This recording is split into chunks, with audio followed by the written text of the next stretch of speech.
Why does hope always seem to show up right after everything falls apart? You lose the job. The relationship ends. The plan you spent years building suddenly collapses. And somehow, right in the middle of all that mess, some part of you still whispers, "It'll be okay." But where does that feeling come from? Almost 2,700 years ago, a Greek poet named Hesiod told a story that asked almost the exact same question.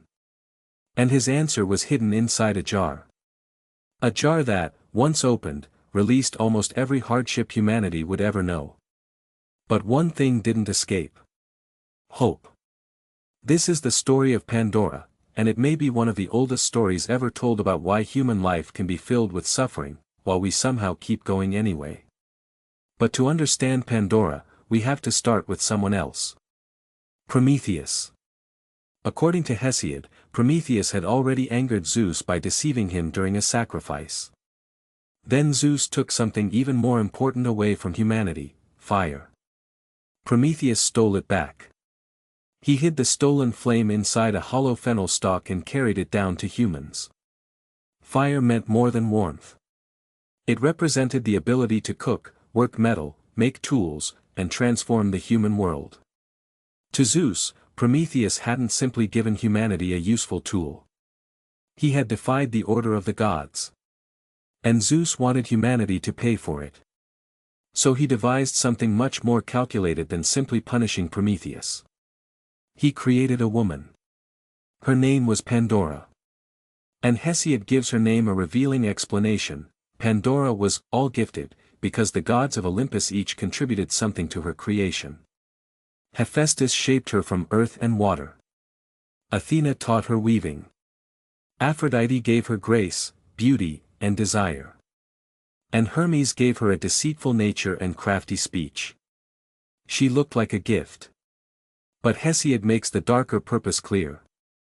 Zeus intended her to be a source of trouble for humanity. She wasn't simply an innocent woman wandering into the story.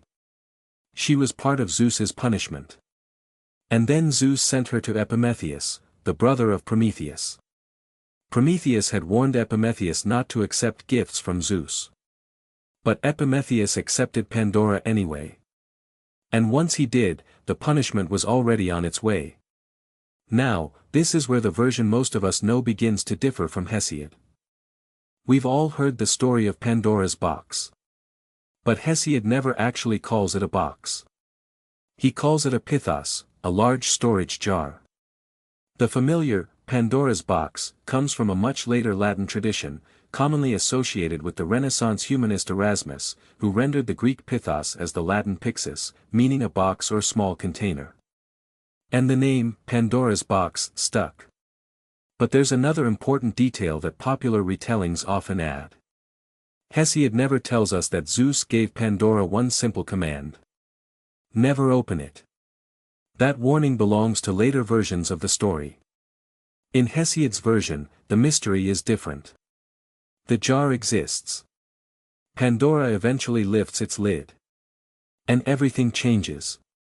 Before this moment, Hesiod says humanity lived without the countless troubles that would later become part of mortal life. But Pandora opens the great jar. And the evils escape. Hesiod doesn't give us the neat list we're familiar with today. He doesn't say, here is disease, war, envy, famine, madness, and grief. Instead, he describes countless evils and diseases spreading among humanity: sickness, suffering, hardship, and the misery that makes mortal life so fragile. And once they're released, they don't come back. They spread across the earth. But then something strange happens. One thing doesn't escape. Hope. In Greek, elpis. Hesiod says hope remains inside the jar, held there beneath the lid by the will of Zeus. And that tiny detail creates one of the most fascinating puzzles in all of Greek mythology. Because what exactly does it mean? Most of us grew up with the comforting interpretation: all the evils escaped. But hope stayed behind. So even though humans now have to deal with disease, suffering, and death, we still have something to carry us through it. Hope becomes the light left behind in the darkness. And honestly, it's a beautiful interpretation. But there's a problem. Hesiod never actually tells us that hope is a gift. He doesn't stop the story and say, "Don't worry. Hope will save humanity." He simply tells us that hope remained inside the jar. And that has led scholars to ask a much darker question. What if hope wasn't a blessing? Think about the structure of the story. The jar contains evils. Those evils escape. Hope is also inside the jar. And hope doesn't escape. So perhaps humanity isn't being given hope at all. Perhaps humanity is being denied it. Some scholars have interpreted Elpis in this darker way, not as comforting hope, but as expectation or anticipation, something that might keep people waiting for a future that may never arrive. And that interpretation completely changes the story. Instead of hope being humanity's reward, it becomes part of the ambiguity of Zeus's punishment. But there's no simple answer. Hesiod doesn't explain exactly what hope means. And that's what makes the myth so interesting. The ancient story leaves the door open. Is hope the one mercy Zeus accidentally left behind?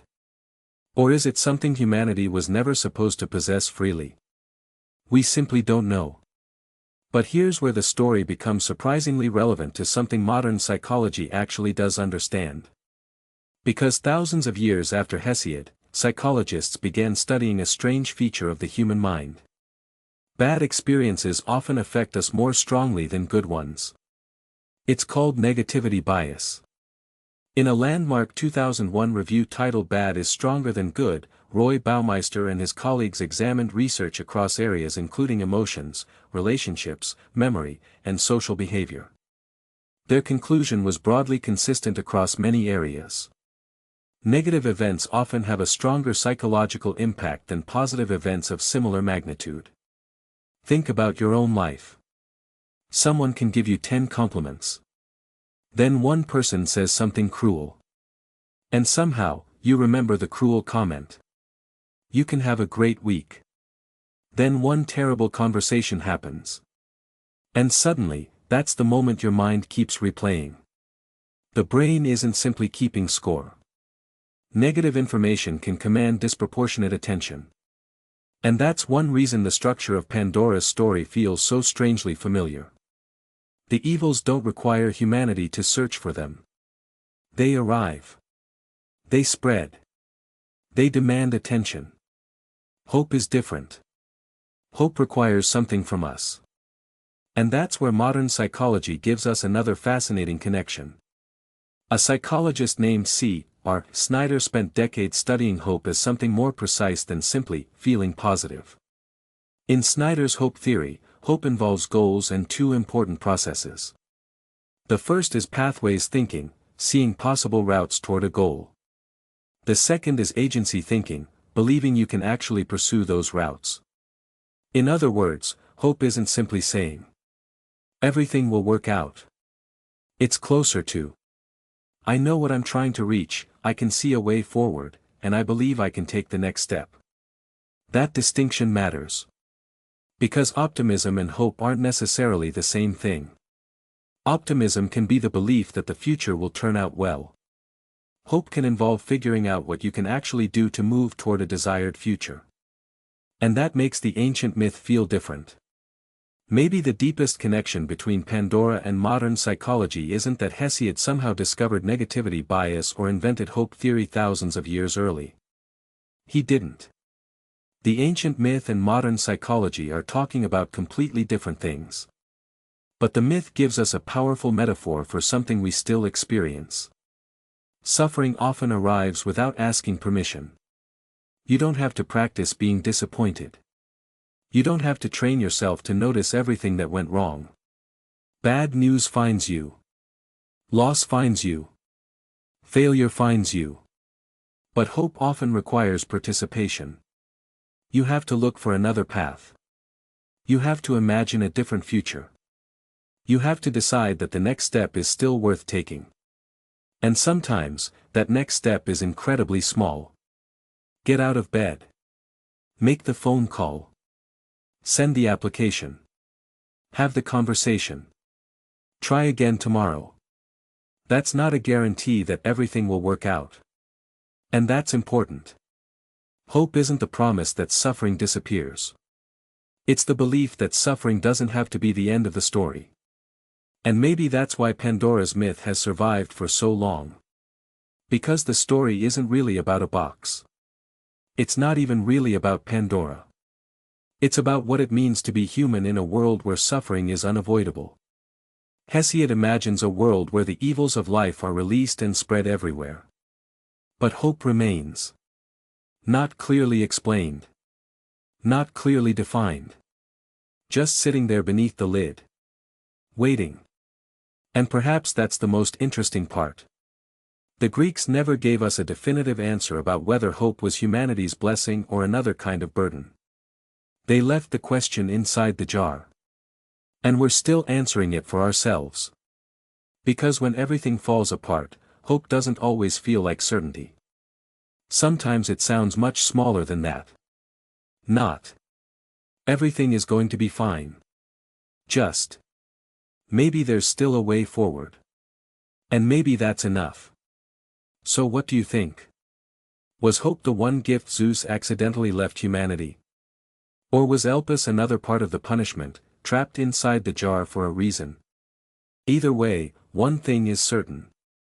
The evils escaped thousands of years ago. And somehow, we're still reaching for what remained behind.